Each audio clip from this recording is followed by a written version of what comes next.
While the Celtics are putting up double-take levels of offensive production, their defense is worth a look too.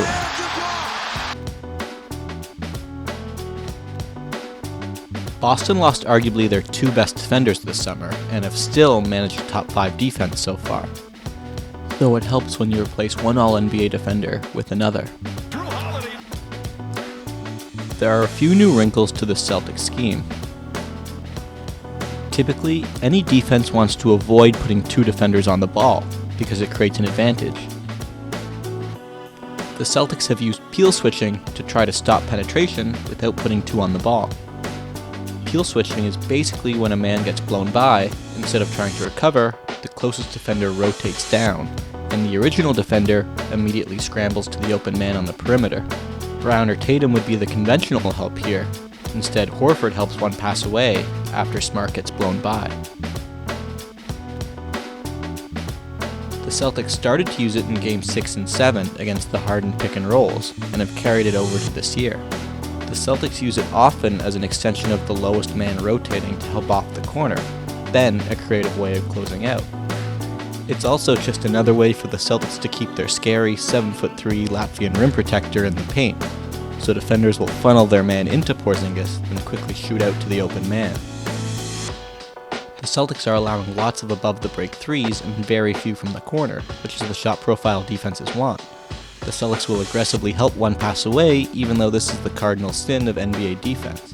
The Celtics are looking to peel switch in the middle of the floor too. On the pick and roll, Walker comes around the screen and is normally looking to get Holiday on his hip and read the low man, which is Tatum. Instead, Pritchard flies over to stop penetration, and Tatum's extendo arm stunt at Watford until Drew can completely recover, and the Nets have to reset. Not only does it avoid putting two on the ball, but it also adds some unpredictability, because help and rotations aren't coming from where it's expected.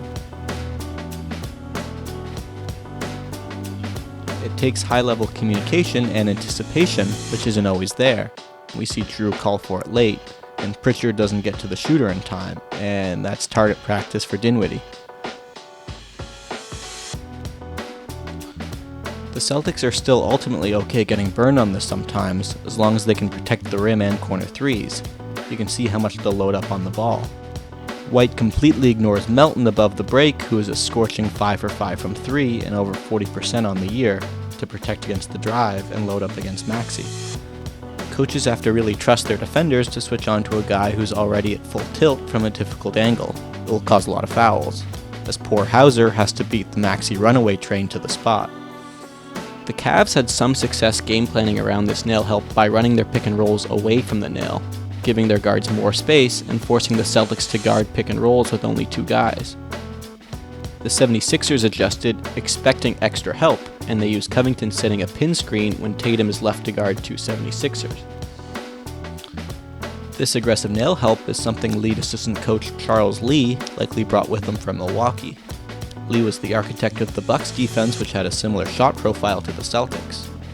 In Lee's 4 years in Milwaukee, they allowed the most above-the-break threes 3 times, and the least amount of shots at the rim twice. Opponents are shooting 37% from 3, a clip that should go down a bit given the shot quality, but the Celtics will take this if they can stay at the second lowest field goal percentage at the rim. The Celtics have been known for their switchability, but there are so many different types of switches that the Celtics execute beyond peeling that I'll go through quickly.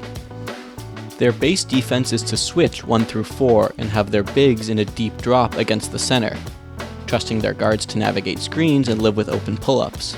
They will ice screens at the side of the floor to keep guards out of the middle. Here, Boston shows a bit of everything they do. They switch everything on top, leaving White on Allen.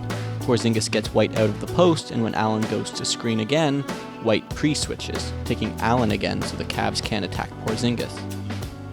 The late switch was a Brad Stevens staple, where the initial pick and roll will look like drop or ice coverage, but once the ball handler gets downhill, instead of chasing him, the defender will pick up the roller to take away the pass.